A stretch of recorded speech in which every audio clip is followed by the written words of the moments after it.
My name is Leonard Lopez, Dominator Street Rods, and we've been in business since 1988.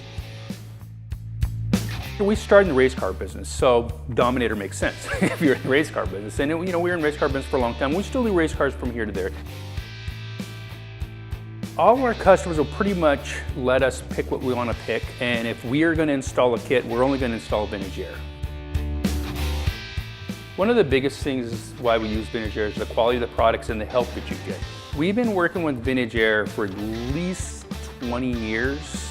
We just really believe in the products, and being in the state of California, we get watched by the state of California, so we got to make sure that we don't go back and have to redo stuff. We really push on the quality work that we do, so I have to use quality products.